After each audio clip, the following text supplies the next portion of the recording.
Muffin is a tabby. Buddy is a retriever. And Kirby is, well, Kirby is just Kirby. While he might not be lighting up the charts or anything like some other franchises, Kirby still manages to get a pretty healthy output of games. And just like with any popular franchise, there's bound to be a few things that fall between the cracks and become a bit more obscure as time goes on. So why don't we take a peek down the Kirby crack and see what we can find. Without a doubt, one of the biggest criticisms against Nintendo has always been about how out of touch they can seem. Underpowered hardware, half-baked online, basically regardless of how successful they actually are, it can sometimes feel like Nintendo is miles behind the competition. But that isn't always the case. Nintendo has shown on quite a few occasions that they're more than capable of being on the bleeding edge of new technology, such as with the Satellaview, a Japanese-only add-on for the Super Nintendo that connected to a satellite and allowed for full game downloads. In 1995. Now, most of these were just ports or slightly altered versions of already existing games, but there were quite a few original games as well, one of which was a brand new Kirby game called Kirby's Toy Box. Now, what is Kirby's Toy Box? Is it some big lost Kirby adventure game or something? Nope. It's just a minigame collection. However, there's a catch. You see, the Satellaview used the same technology as satellite radio. You know, that thing your uncle still has in his big boy truck. Except instead of the broadcasts being radio stations, the Satellaview's broadcasts were game downloads. This meant you couldn't just download any game anytime you wanted like you can nowadays. No, your ass had to tune in at a specific time during a specific day to catch a broadcast of the game you wanted to play. Yeah, the 90s were fucking wild. So while Kirby's Toy Box was this big collection of minigames, all the minigames were spread out across separate broadcasts. So were these games worth tuning in for? No. Yeah, they're pretty bare bones. Like, take this one, Starbreak. It's literally just Breakout, except the ball is Kirby and the platform is two of the hamster guys from Dreamland 2. Now, that's all fine, but there already was a Kirby Breakout game that came out at around the same time, Kirby's Block Ball. In addition to being yet another Breakout style game, Block Ball also had all these unique Kirby elements, like enemies, power-ups, and bosses. And this was on the original Game Boy. The version in Kirby's Toy Box has none of that. Well, I guess there is one boss here, but after you beat him, everything just loops, so there isn't really a whole lot to this one. Next up, we have baseball. You hit the ball and try to get into one of the slots on the field, with each slot having you move a certain number of bases. You know, like baseball. The goal is to see how many home runs you can score before getting 3 outs. It's honestly pretty fun. There's even a 2-player mode, which is kinda neat. Next up, pinball. It's pinball. Pachinko. It's pachinko. Round and round ball. Okay, so you'd shoot Kirby into a spiral tube and try to land into one of the holes along the way. The hole closest to the center is worth the most, but if you overshoot it and go all the way to the center, you get basically nothing. So it's got like this neat risk versus reward thing going on. I don't know, it's alright. A range ball. You use a pinball plunger to launch Kirby and hope to God he lands in one of the holes. Why is this guy so fucking long? Ball Rally, probably my favorite game in the bunch. You have to guide 50 Kirbys and sometimes a big boy to the exit. You do this by pressing a button to switch trapdoors from being open to closed. It starts off simple, but it gets a lot more chaotic as it goes on. It can be pretty addicting trying to get a perfect score. I really like this one. And finally, we have Cannonball. What the fuck? Now, I've also seen some claims that the Samurai and Megaton Punch minigames from Kirby Superstar were included in Kirby's Toy Box as well, but they were apparently exactly the same as the versions that are already in Superstar, so... But yeah, that's Kirby's Toy Box. While it's very hit or miss in terms of minigames, it's still a pretty interesting piece of Kirby history. However, compared to some of the other Satellaview games, it's definitely one of the weaker releases. Like, the Satellaview had multiple F-Zero games, a new Excite Bike, a full remake of The Legend of Zelda, and a pseudo-sequel to A Link to the Past. Kirby's Toy Box in comparison just doesn't feel like much care was put into it. Like, even the game itself is like, hey, f***o, just play this shit instead. Throughout the 1980s, Nintendo was dominating the Japanese video game market, but there was a problem.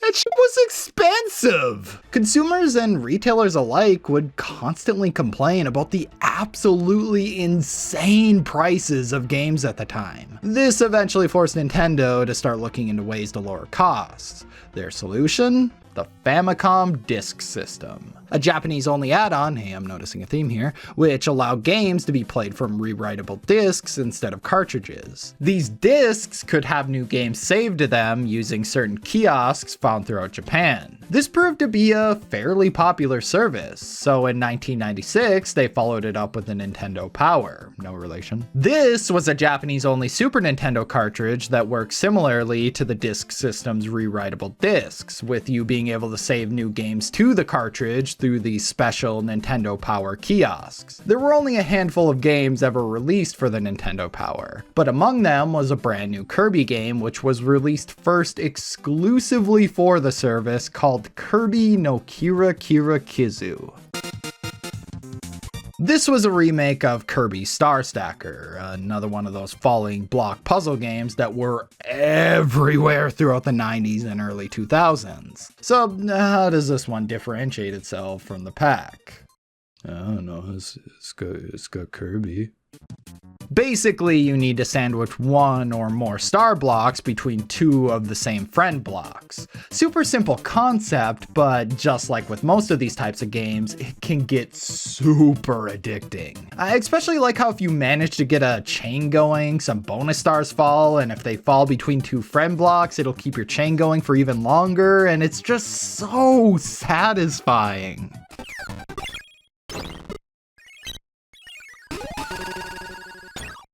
So what does this remake add?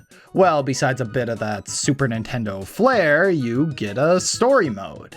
We start off with a star just flying around doing star stuff until DDD shows up and just shoots it with the fucking cannon. What the fuck, man? That's fucked up. So the star shatters into multiple pieces or whatever, and it's up to Kirby to get them all back. So you play a game called Star Stacker with a bunch of Kirby characters, and yep, it's a puzzle game story. The interesting bit is if you manage to beat the game without using a single continue, a secret boss named Grill shows up and you only get one chance to beat them. If you blow it, that's it. You have to completely redo the final stage if you want to try again.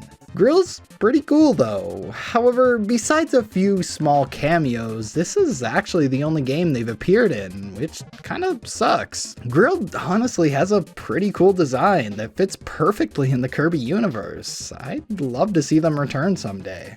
Now, this game wouldn't stay exclusive to the Nintendo Power service for long, as a year later it would get a proper cartridge release in 1999. It was also slated to get an international release as well under the title Kirby's Superstar Stacker, but due to the Super Nintendo being discontinued in North America in 1999, and with the N64 being 3 years old at that point, it was unfortunately scrapped, which is a shame.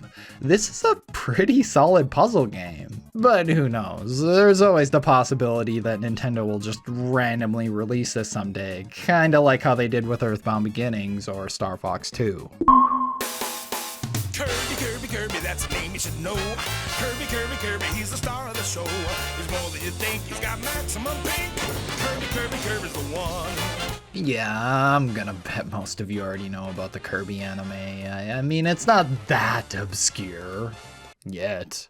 But what is obscure is some of the promotional media surrounding it. Now, one of the holy grails when it comes to marketing a kids show like this is without a doubt getting a McDonald's Happy Meal tie-in.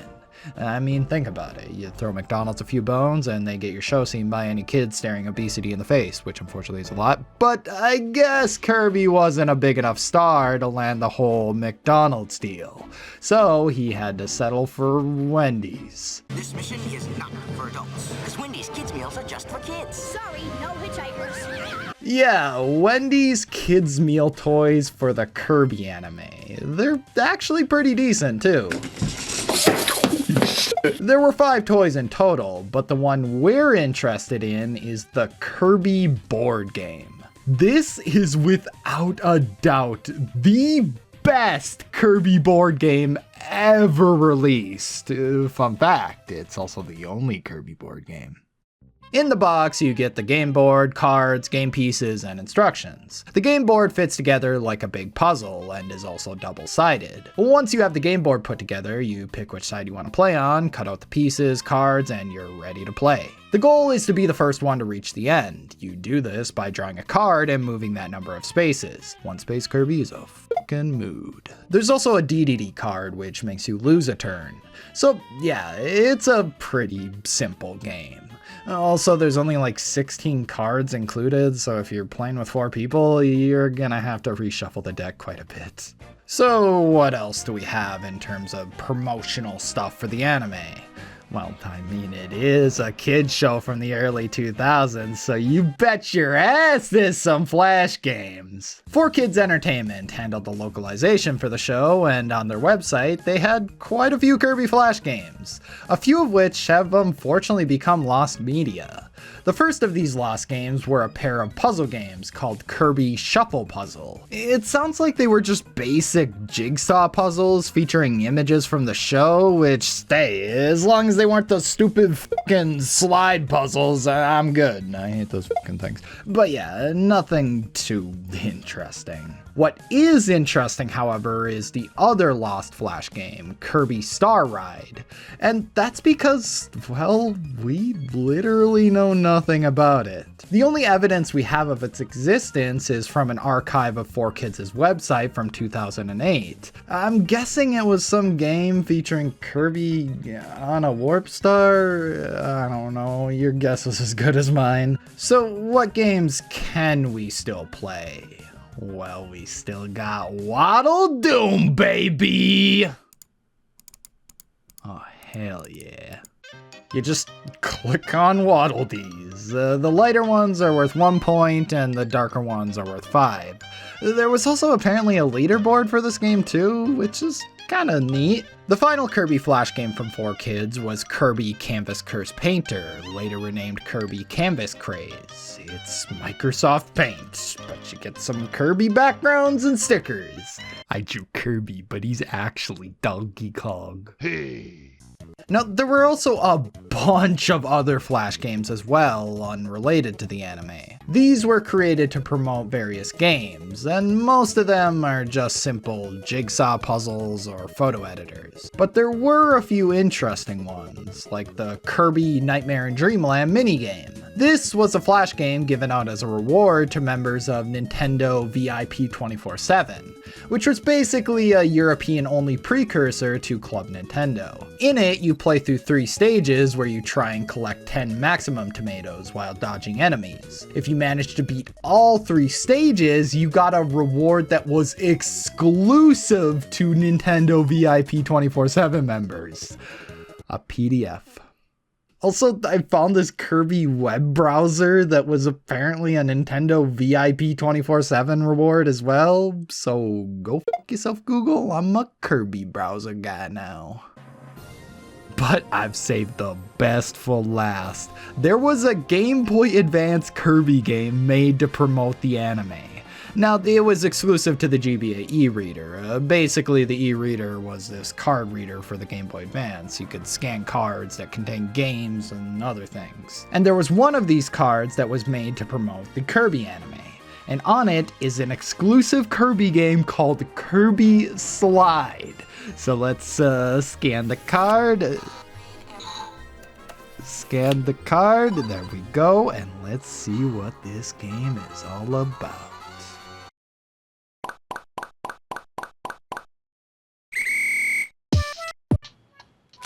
The e-reader was a fucking joke.